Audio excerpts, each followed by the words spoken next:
Hello दोस्तों, एडमा classes में आपका स्वागत है। एडमा क्लासेस लाया है आपके लिए मध्य प्रदेश लोक सेवा आयोग या अन्य जो भी लोक सेवा आयोग है राज्य के, जहां हिंदी भाषा में एग्जाम्स होते हैं, यानी हिंदी भाषी राज्यों की लोक सेवा आयोग की संपूर्ण तैयारी करा रहा है एडमा क्लासेस। तो अब आप लोग एडमा क्लासेस के इस चैनल को सब्सक्राइब कर लें और बेल आइकन को दबा दें ताकि हमारी जो वीडियो हैं वो आपको मिल सके। मैं के तिवारी आपको भारतीय राज्य व्यवस्था से संबंधित जो भी सिलेबस है उसको कवर करने की कोशिश कर रहा हूँ। तो अब आप लोग प्रशासनिक सेवा की तैयारी एडमा क्लासेस के साथ कर सकते हैं। आइए शुरू करते हैं आज का लेक्चर्स। तो आज हम लोग देखते हैं क्या पढ़ना है। आज हम लोग पढ़ेंगे 1858 का भारत सरकार अधिनियम, 1861 का भारत परिषद अधिनियम, 1892 का भारत परिषद अधिनियम, 1909 का भारत परिषद अधिनियम। इसके बाद हम पढ़ने के बाद कुछ वस्तुनिष्ठ प्रश्न भी अभ्यास करेंगे, देखेंगे हम लोग को कितना इससे हम लोग सीखे हैं, और ये अभ्यास प्रश्न पत्र आपको प्रारंभिक परीक्षा में मददगार होंगे। इसके बाद हम लोग मुख्य परीक्षा के प्रश्न देखेंगे।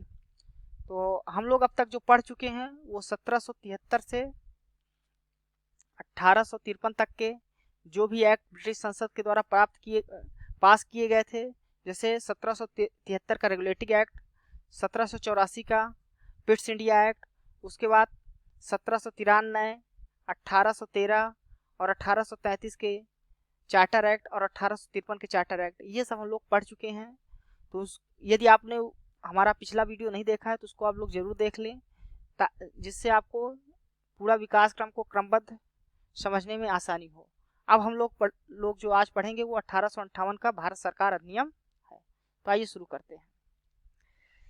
भारत 1858 का जो भारत सरकार अधिनियम है ये आया था 1857 के प्रथम स्वतंत्रता संग्राम जो हुआ था उसके बाद। हुआ क्या, पहले ही 1853 में ही ब्रिटिश संसद ने मन बना लिया था कि कंपनी से जो है तो शासन लेना है, लेकिन 1857 का जो विद्रोह हो गया तो ब्रिटिश संसद को बहाना मिल गया और इसके द्वारा जो है तो कंपनी के शासन को समाप्त कर दिया। यानी 1858 के जो भारत सरकार अधिनियम था इसके द्वारा कंपनी का जो शासन भारत में था उसको समाप्त कर दिया गया और गवर्नर क्षेत्रों और राजस्व संबंधी जितने भी अधिकार कंपनी को थे वो सब ब्रिटिश राजशाही के पास चले गए। यानी उस समय क्या था, ब्रिटिश संसद जो है तो ब्रिटिश जो सरकार थी वो ब्रिटिश संसद के प्रति जवाबदेह होती थी और ब्रिटिश जो संसद थी वो सम्राट के नाम पे सारे कार्य करती थी। तो ब्रिटिश राजशाही के पास ये समस्त शक्तियां चली गईं और इस जो अधिनियम है 1858 का, इसको भारतीय प्रशासन सुधार संबंधी अधिनियम कहा गया। अब हम लोग देखते हैं कि 1858 की जो भारतीय सुधार अधिनियम कहा गया है, 1858 के भारत सरकार अधिनियम को, उसकी क्या प्रमुख विशेषताएं थी। तो इसके द्वारा जो भारत का शासन था वो कंपनी से लेकर अब महारानी विक्टोरिया के पास चला गया। यानी कंपनी के से छीन लिया गया, कंपनी का शासन समाप्त कर दिया गया और महारानी विक्टोरिया को भारत में शासन करने का समस्त अधिकार दे दिया गया। यानी अब महारानी विक्टोरिया के नाम पर ही भारत पे शासन करेगा। ये ब्रिटिश सरकार करती थी ब्रिटिश संसद के द्वारा। तो भारत का इस अधिनियम के द्वारा क्या किया गया, भारत का जो गवर्नर जनरल होता था उसको भारत का वायसराय बना दिया गया। ये वायसराय बना दिया। वायसराय का मतलब होता है सम्राट का प्रतिनिधि, सम्राट का प्रतिनिधि। यानी अब जो भारत पर शासन होगा वो सम्राट के प्रतिनिधि के द्वारा होगा, जिसको वायसराय कहा जाता था। यानी वास्तविक शक्ति ब्रिटिश संसद के पास चली गई। और भारत के प्रथम वायसराय बने थे लॉर्ड कैनिंग। तो ये प्रश्न पूछ लिया जाता है कि भारत के प्रथम वायसराय कौन बने थे, तो लॉर्ड कैनिंग। भारत के प्रथम गवर्नर जनरल कौन बने थे, बंगाल के प्रथम गवर्नर जनरल कौन बने थे, इसको आप लोग कमेंट करिए। पिछले लेक्चर में मैंने पढ़ाया है, आपको समझाया है, तो इसको आप कमेंट करिए और हमें बताइए कि भारत के प्रथम गवर्नर जनरल कौन बने थे, बंगाल के गवर्नर जनरल कौन बने थे और भारत के प्रथम वायसराय कौन हुए। तो भारत के प्रथम वायसराय हुए लॉर्ड कैनिंग। और इस एक्ट के द्वारा, इस भारत सरकार अधिनियम के द्वारा नियंत्रण बोर्ड और कोर्ट ऑफ डायरेक्टर को समाप्त कर दिया है। यानी 1784 में जो नियंत्रण बोर्ड और कोर्ट ऑफ डायरेक्टर की जो स्थापना की गई थी, ये गठन किया गया था, उसको समाप्त करके द्वैत शासन का भी अंत कर दिया। यानी व्यापारिक और राजनीतिक कार्यों का जो अलग अलग किया गया था 1784 के एक्ट के द्वारा, उसको अब समाप्त कर दिया गया।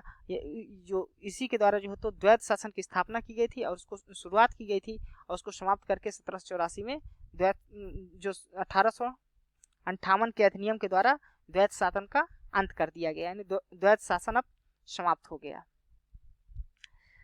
इस एक्ट की जो सबसे प्रमुख विशेषता थी वो एक नए पद का सृजन किया गया था, वो था भारत का राज्य सचिव।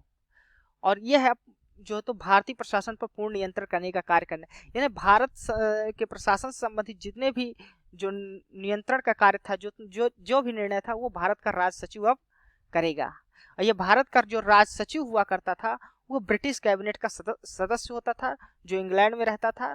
तो वहाँ ब्रिटिश कैबिनेट का सदस्य अब भारत पर यह जो है तो वायसराय जितने भी कार्य करता था वो भारत के राज सचिव के आज्ञा के द्वारा ही करता था। यानी कि वायसराय जो था, वायसराय इस समय वो भारत सचिव की आज्ञा मानने को बाध्य था। यानी बाध्य कर दिया गया था कि वायसराय जो है तो भारत सचिव के आज्ञा के अनुसार ही कार्य करेगा। इस प्रकार हम लोग कह सकते हैं कि भारत सचिव जो है तो भारत के प्रशासन पर पूर्ण नियंत्रण स्थापित किया गया इस एक्ट के द्वारा। भारत के सचिव को सलाह देने के लिए एक 15 सदस्यीय सलाहकार परिषद का भी गठन किया गया था। ये 15 सदस्यीय सलाहकार परिषद जो है तो भारत के सचिव को सलाह देती थी और उसी अनुसार जो है तो भारत का सचिव कार्य करता था। और इस सलाहकार परिषद का जो अध्यक्ष हुआ था वो भारत सचिव ही हुआ करता था। यानी कि सलाहकार जो परिषद बनाई गई थी उसका अध्यक्ष था वो कौन था? भारत सचिव।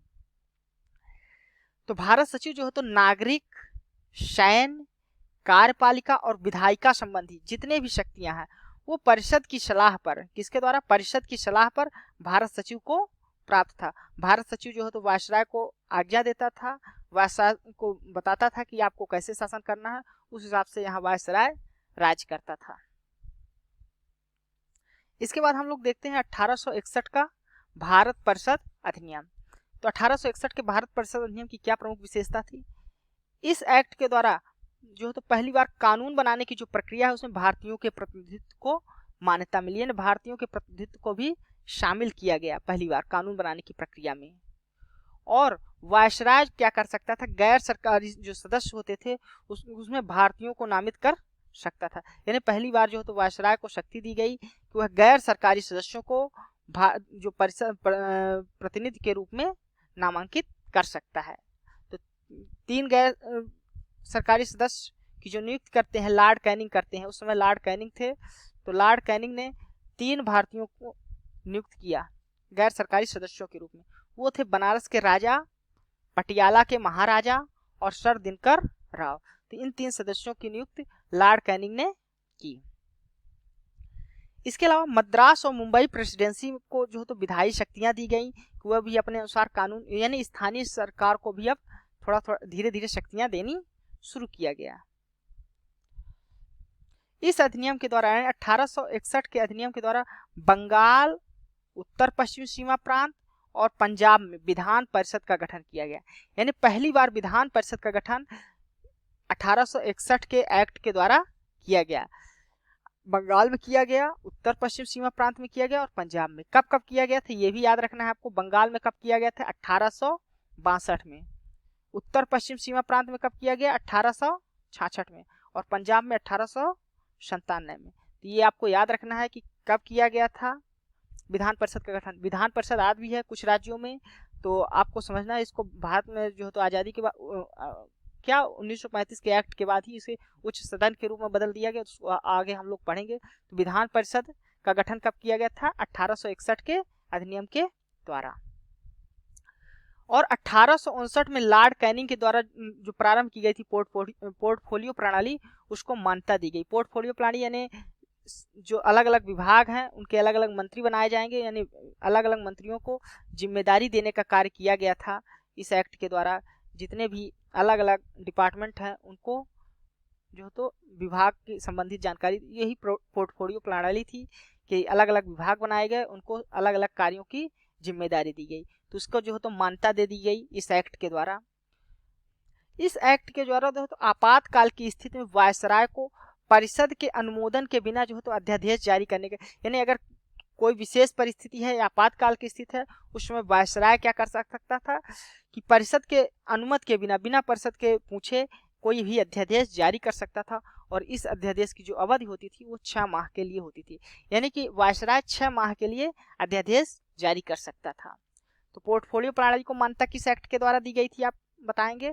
तो 1861 के एक्ट के द्वारा। पोर्टफोलियो प्रणाली की शुरुआत कौन किया था? लॉर्ड कैनिंग ने किया था। किस वर्ष किया था? 1859 में। बंगाल, उत्तर पश्चिम सीमा प्रांत और पंजाब में विधान परिषद का गठन कब किया गया था? तो ये भी आपको याद रखना है। फिर अब हम लोग देखते हैं 1892 का भारत परिषद अधिनियम। तो इसकी क्या प्रमुख विशेषताएं हैं उसको समझते हैं। 1892 के भारत परिषद अधिनियम को, तो इस अधिनियम के द्वारा 1892 के भारत परिषद अधिनियम के द्वारा केंद्रीय और विधान परिषद में अब गैर सरकारी सदस्यों की संख्या को और भी बढ़ा दिया। लेकिन इतनी संख्या बढ़ने के बाद लेकिन अभी भी जो बहुमत था वो सरकारी सदस्यों का ही था, यानी बहुमत अभी भी सरकारी सदस्यों को बना रहा। इस एक्ट के द्वारा पहली बार जो है तो बजट पर बहस करने का, तो बजट पर बहस करने का जो अधिकार दिया गया वो 1892 के द्वारा पहली बार दिया गया। ये क्वेश्चन पूछ लिया जाता है कि बजट में बहस करने का पहली बार कब अधिकार दिया गया था? 1892। कंफ्यूज मत हो जाइए, इसमें जो है तो वोट डालने या का जो है तो अधिकार नहीं दिया, केवल बहस में भाग लेने का अधिकार दिया गया था। बजट में बहस में भाग लेने का अधिकार जो है तो कब दिया गया? 1892। और इसी एक्ट के द्वारा विधान परिषद में को जो है तो कार्यपालिका के प्रश्नों का उत्तर देने के लिए अधिकृत किया गया। इसके पहले यह विधान परिषद को यह शक्ति नहीं थी कार्यपालिका के प्रश्नों का उत्तर दे, लेकिन 1892 के अधिनियम के द्वारा उसको यह शक्ति अधिकृत किया गया, यह शक्ति दी गई। 1892 के अधिनियम के द्वारा ही जो है तो केंद्रीय विधान परिषद और बंगाल चैम्बर ऑफ कॉमर्स में गैर सरकारी सदस्यों का नामांकन जो है वो वायसराय के द्वारा किए जाने की अनुमति दी गई। यानी वायसराय जो है तो केंद्रीय विधान परिषद और बंगाल चैम्बर ऑफ कॉमर्स में जो है तो गैर सरकारी सदस्यों की को नामांकित कर सकता था। यह शक्ति दी गई 1892 के भारत परिषद अधिनियम के द्वारा। और स्थानीय प्रांतीय विधान परिषद में गैर सरकारी सदस्यों की नियुक्ति का जो शक्ति दी गई, पावर दी गई, वो स्थानीय गवर्नर को दी गई। तो स्थानीय जो है तो प्रांतीय विधान परिषद में गैर सरकारी सदस्यों की नियुक्ति कौन कर रहा है? स्थानीय गवर्नर। और केंद्रीय विधान परिषद बंगाल ऑफ चैम्बर्स में जो सरकारी गैर सरकारी सदस्यों का नामांकन हो रहा है वो वायसराय के द्वारा किया जा रहा है। तो आप लोग इसको बहुत अच्छे से ध्यान से समझ लीजिए कि केंद्र में कौन कर रहा है, केंद्रीय विधान परिषद और बंगाल और चैम्बर ऑफ कॉमर्स में कौन कर रहा है, स्थानीय प्रांतीय विधान परिषद में गैर सरकारी सदस्यों की नियुक्ति कौन कर रहा है, ताकि जब आपसे प्रश्न किया जाए तो आपका प्रश्न गलत ना हो। पहली बार बजट पे जो है तो बहस करने का अधिकार कब दिया गया, ये भी आपको ध्यान में रखना है। ये काफी क्वेश्चन पूछा जाता है, इंपॉर्टेंट है, इसको आप लोग याद कर लीजिए। अब हम लोग देखते हैं 1919 का भारत परिषद अधिनियम। ये भी काफी महत्वपूर्ण है और इस अधिनियम को कहा जाता है मार्ले मिंटो सुधार। मार्ले मिंटो सुधार क्यों कहा जाता है? क्योंकि यह लॉर्ड मार्ले जो भारत के राज्य सचिव थे और लॉर्ड मिंटो जो भारत के वायसराय हुआ करते थे, उनके शासनकाल में यह आया था, तो इसलिए इस अधिनियम को मार्ले मिंटो सुधार के नाम से भी जाना जाता है।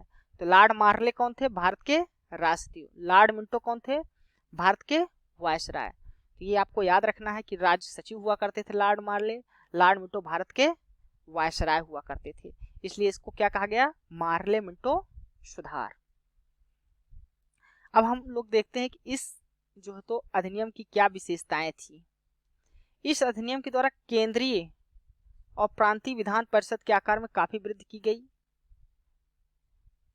तो और इसके साथ ही केंद्रीय परिषद में सरकारी बहुमत अब भी बरकरार रहा, यानी केंद्रीय जो और प्रांतीय विधान परिषद में आकार में वृद्धि की गई, लेकिन सरकारी बहुमत को बनाए रखा गया। लेकिन प्रांतीय परिषद में गैर सरकारी सदस्यों की बहुमत की अनुमति है, यानी जो प्रांतीय परिषद होती थी उसमें गैर सरकारी सदस्यों का बहुमत हो गया।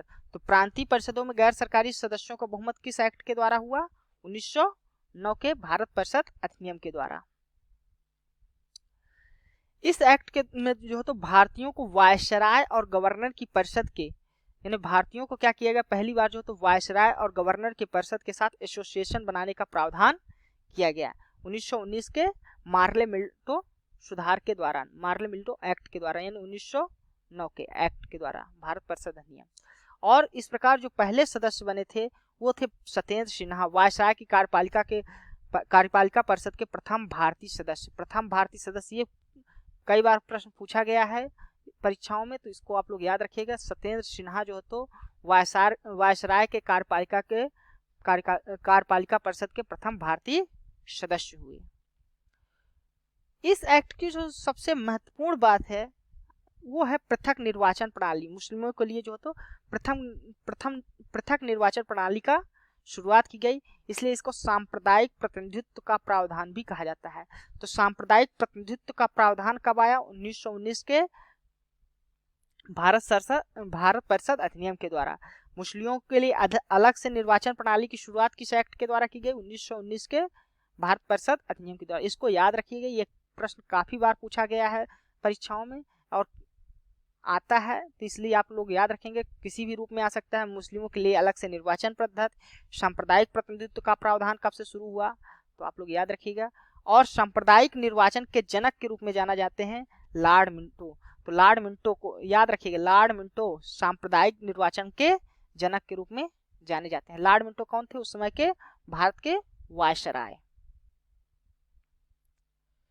अब हम लोग कुछ अभ्यास प्रश्न करेंगे, देखते हैं।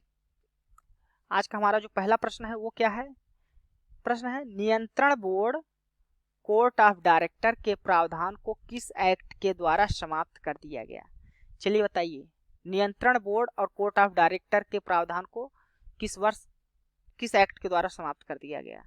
ये जो नियंत्रण बोर्ड और कोर्ट ऑफ डायरेक्टर की पद का गठन किया गया था, कब किया गया था? आपको मालूम ही होगा, 1784 के पिट्स इंडिया एक्ट के द्वारा, जिसमें क्या किया गया था? व्यापारिक और राजनीतिक कार्यों को अलग अलग कर दिया गया था और इसे द्वैध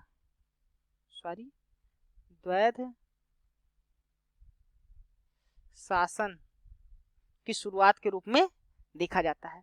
तो 1784 का जो पिट्स इंडिया एक्ट था, क्या था? Pitt's India act.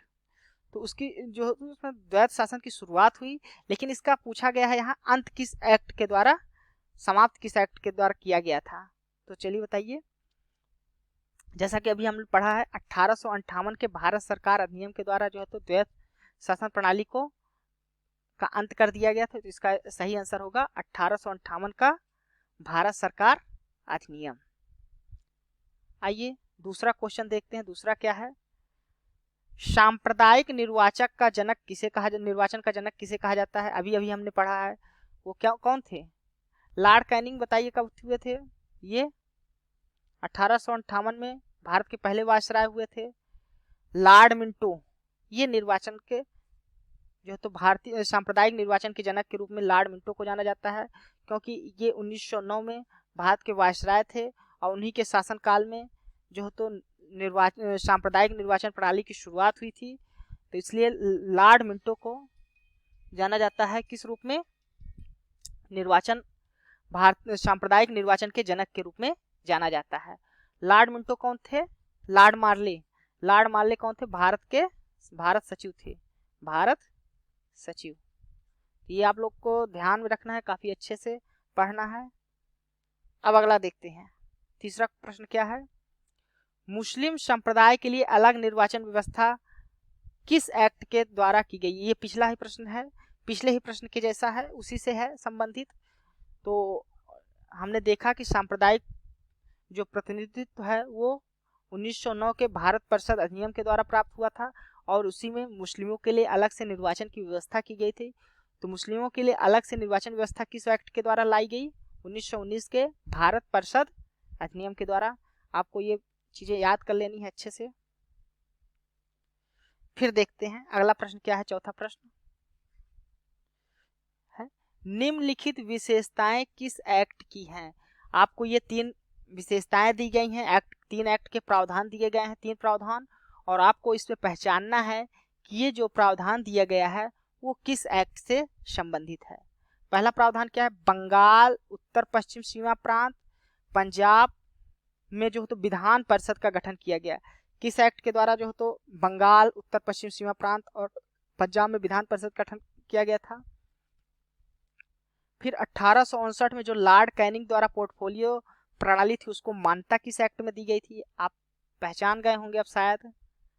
और तीसरा है आपातकाल की स्थिति में वायसराय को अनुमोदन के बिना अध्यादेश जारी करने का जो शक्ति मिली थी वो किस एक्ट के द्वारा? अध्यादेश जो शक्ति मिली थी 6 माह की तक अध्यादेश रहता था।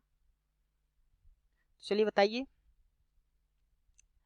जी हाँ, 1861 का भारतीय परिषद अधिनियम, यानी 1861 के भारतीय परिषद अधिनियम के द्वारा कि ये तीनों विशेषताएं हैं वो 1861 के भारतीय परिषद अधिनियम की है। तो आप लोग इस वीडियो को एक बार और जरूर देख लीजिएगा ताकि आपको चीज़ें काफ़ी अच्छे से याद हो जाएं और आपको फिर दोबारा इसमें कोई परेशानी ना हो। जो हमारे भारत परिषद अधिनियम है, जितने भी एक्ट आए थे उनमें कोई भी समस्या आपको न रहे। आइए अगला क्वेश्चन देखते हैं। अगला क्वेश्चन क्या है? चार्टर एक्ट 1813 के संबंध में निम्नलिखित कथनों पर विचार कीजिए। अब ये देखना है कि आपको चार्टर एक्ट 1813 के जो कथन है दिए गए हैं नीचे, उनमें से कौन से कथन सही हैं 1813 के चार्टर एक्ट के बारे में। यह क्वेश्चन पूछा गया था यूपीएससी 2019 में पूछा गया था। पहले देखते हैं, सबसे पहले कौन कौन से प्रावधान दिए गए हैं और देखते हैं ये प्रावधान किस एक्ट से हैं। 1813 का चार्टर एक्ट हमने पिछले वीडियो में पढ़ाया था, तो यदि आप वो वीडियो नहीं देखे हैं उसको देख लीजिए जरूर, तभी आप जो है तो इस प्रश्न को हल कर पाएंगे और इस प्रश्न को समझने में आसानी भी होगी। इसने भारत में ईस्ट इंडिया कंपनी के व्यापारिक एकाधिपत्य को चाय का व्यापार और चीन के साथ व्यापार को छोड़कर समाप्त करिए। यानी जो व्यापारिक कंपनी का व्यापारिक एकाधिकार था उसको समाप्त कर दिया, लेकिन केवल चाय का व्यापार और चीन के साथ व्यापार रखा गया। तो ये किस एक्ट का जो विशेषता थी? ये हमने पढ़ा था 1813 के चार्टर एक्ट में, और ये सही है कथन। दूसरा कथन क्या है? इसने कंपनी द्वारा अधिकार में लिए गए भारतीय राज्य क्षेत्रों पर ब्रिटिश राज की संप्रभुता को सुदृढ़ कर दिया। सॉरी, 2 बार लिख गया है। तो ब्रिटिश राज की संप्रभुता को सुदृढ़ करने वाला कार्य भी जो तो 1813 का ही है, क्योंकि हमने इसमें पढ़ा था कि यह 1813 का एक्ट किस रूप में जाना जाता है? कंपनी के पतन की शुरुआत। यानी कि कंपनी का जो शासन धीरे धीरे इस 1813 के एक्ट के द्वारा, रेगुलेटिंग एक्ट, चार्टर एक्ट के द्वारा जो है तो कंपनी के पतन की शुरुआत के रूप में इसके द्वारा जो है तो कंपनी के शासन धीरे धीरे ब्रिटिश के अधीन उनके गिरफ्त में जाता गया। तो इसलिए इसकी ब्रिटिश राज्य की संप्रभुता को सुदृढ़ कर दिया था 1813 का चार्टर एक्ट। तो इसलिए यह विशेषता भी सही है। और तीसरा क्या है? भारत का राजस्व अब ब्रिटिश संसद के नियंत्रण में आ गया। तो ये बताइए किस एक्ट की विशेषता है? आज ही हम लोग पढ़े हैं। आज हमने कहाँ से कहाँ तक पढ़ा है? 1858 से लेकर 1919 तक के जो भी भारत सरकार अधिनियम, भारत परिषद अधिनियम थे उनको पढ़ा है। और ये था भारत का राजस्व। देखें 1858 में हमने देखा था कि जो जितने भी गवर्नर की शक्ति थी, क्षेत्रों के गवर्नरों की शक्ति थी, और राजस्व संबंधी जो अधिकार था वो सब ब्रिटिश सम्राट के जो तो स्थानांतरित कर दिया गया। अब वो भारत का सचिव जो हो तो ये सब देखता था, भारत सचिव के पास ये सब शक्तियां चली गई। तो यानी भारत के राजस्व संबंधी जो शक्ति थी वो किस एक्ट के द्वारा ब्रिटिश संसद के नियंत्रण में आया था? 1858 के। तो 1813 के एक्ट के बारे में ये कथन क्या है आपका? गलत है। तो इसमें से सही कौन कौन से हैं 1813 के चार्टर एक्ट के बारे में? केवल 1 और 2। 1 और 2 ही केवल जो तो चार्टर एक्ट 1813 के बारे में सही है।